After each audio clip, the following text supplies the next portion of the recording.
As week 2 of Sun training camp gets underway, life in Connecticut becomes more familiar for players and coaches. But for every WNBA player, there really is no off-season. From playing overseas to pursuing off-the-court opportunities, the grind is year-round. So after our season ended here, I had about 3 days at home, and then I headed straight to Australia. So I really didn't get to do much. I just packed, hung out with my parents, hung out with a few friends, left. Basketball-wise, it was tough. We struggled to win, but it was just a fun experience. This was my first time. It was a short season, so I was able to come home and train a little bit, but the weather was amazing. It was 90 degrees every day, huge spiders, which was terrifying. But besides that, everything was great. The people were amazing, and I had a good time. I used the overseas season to honestly just figure out my body, just find out how much my knee could handle, because it was the first time I was playing 40 minutes a game for 4 months straight or whatever it was. So I just was able to kind of find out that I am fine, I'm healthy, I'm able to play this much and feel good and feel confident. So that was kind of the biggest thing that I focused on, was just making sure my knee and my body was good. For veteran guard Jasmine Thomas, spending her WNBA offseason overseas has become part of being a year-round pro. The Sun leader embraces her time away from Connecticut as an opportunity to refine her game and packing skills. This year I was in Turkey, and I played in Turkey before, but I feel like the things that you kind of get used to after you've played a few years overseas is packing. I didn't overpack. I had 2 bags there, 2 bags on the way back, no overage fees, no overweight fees. I was good to go, and then also adjusting to that language barrier, and culturally things are just different, and you come into things kind of knowing that already because you've experienced it, that you just have your own kind of system that you go through to deal with it. So I feel like I just pick up from WNBA and go overseas, and it's a breeze, But for me, being that Connecticut is my team and I know I'm going back to Connecticut, I absolutely used it as a way to work on things and kind of maintain things. I was shooting the 3 really well last year. I went over there and shot the 3 well again. So, just kind of, and I was also the 2 over there. I played shooting guard for 7 months. So that's a different look for me, being able to challenge me and just see, if I can be versatile in that way. After a season-ending injury in 2017, Sun forward Chineye Agumake opted to stay in Connecticut during the offseason to not only get ready for the 2018 Sun season, but to focus on her career away from the hardwood. To be able to have a deal with my WNBA team, the Sun, and also with ESPN is just everything. It's the best of both worlds. WNBA players, they usually go from sea to shining sea to play. They go to Turkey, they go to China, they go to Czech Republic, they go to Israel. I played in Italy as well. And to have an opportunity to stay home, to be here, to be present, to train with my team and dedicate all my on-the-court energy to the Connecticut Sun, but then at the same time build a career, build a life with ESPN. It's just a great opportunity all happening in Connecticut. I'm a basketball player and I love the WNBA, I love women's basketball, but I also love men's basketball, I love the NBA. And Amber Cox gave me a great opportunity connecting me with the Celtics, coming from our big brother organization, Connecticut to Boston, they're the closest to us. And so I started working with the Celtics and helping interview their players and tell their stories from a peer. And then ESPN, obviously I was injured for the past 2 seasons, 2 and 3 years. And during my downtime here in Connecticut, because I was rehabbing and I was with the team, but I had a lot of time as well. And ESPN gave me a lot of opportunities, whether it was women's college basketball games as an analyst, whether it was going on the Jump, Sports Nation. They gave me a lot of opportunities. So I'm really excited to have this new full-time position while also having another full-time position as a hooper. So it all worked out. The start of a new WNBA season also brings responsibilities away from practice. From time with the local media to video and photo shoots, Sun players are asked to assist with marketing and promotions that showcase their vibrant personalities and extend the Sun brand and their personal brands, both nationally and in the local market.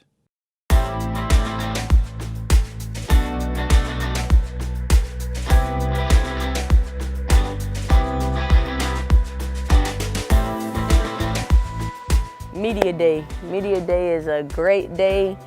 We get to get interviewed all day, take pictures, do videos, It was a great time. You know, everybody get to get cute, get their makeup done, do their hair. You get to see a different side of people that you don't necessarily see when we're on the floor. So it's a great time. I enjoy it. You get to see all your local media again, and we know a lot of these dudes, so it's always fun just to kind of see them and to get all this coverage, and it just leads us into season because everyone starts to get excited, starts to build the excitement around season. So I love it. It does start to feel more official when we have this. Smile, Rachel, because you're going to want this for IG. Yes! You know, it's long days, having practice and then, you know, coming, having media day and then video shoot, but it's all worth it. I mean, you know, I've been here from the beginning and, you know, what they're doing now is night and day, and it excites us and gets us ready for the games. But we have a lot of goofballs on this team, so, you know, them dancing and just being themselves brings us energy similar to, you know, being on the court.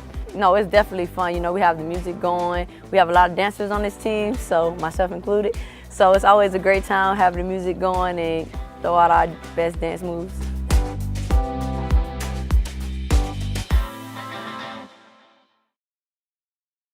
Time away from practice also means time in the community. Since the franchise's moved to Connecticut in 2003, local outreach, especially with area youth groups, has been an important part of the organization's efforts. I'm Berwin Kelly, one of the program directors here. I've been involved here at the Boys and Girls Club. I've been a member since I was 6 and staff member on and off for about 33 years. Today is a social event day where the WNBA volunteered their time and their staff to come down and just spend some time with the community and work with our kids, and they're having a blast.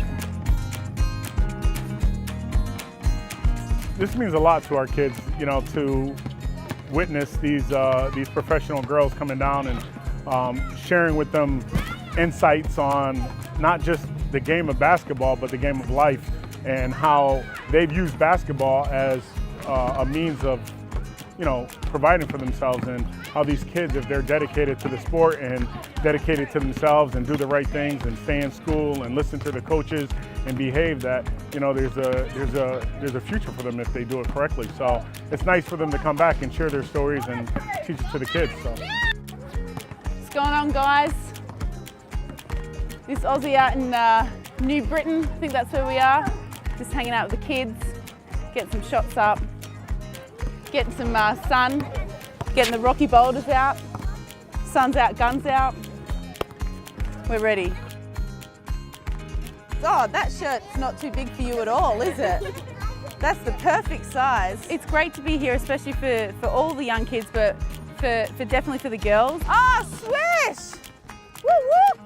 You know, growing up for me in Australia, I aspired to be like, you know, the older girls and women that I was watching in the Australian League, the WNBL, and for these girls out here today, it's the WNBA. Like, that's the top of the top. It's the best league in the world. So, and they've got it right here in their home country. So, for us to come here and interact with them today, hopefully, you know, you never know who you can inspire. Even if you just inspire one person, one young kid could one day come up and, you know, while you're almost retiring, they're a rookie, you could play with them, you could play against them, you just don't know. So, I like to just come out and just be really, you know, vibrant and happy and almost just like myself, really. And just really interact with the kids and give them some inspiration just to, you know, dream big.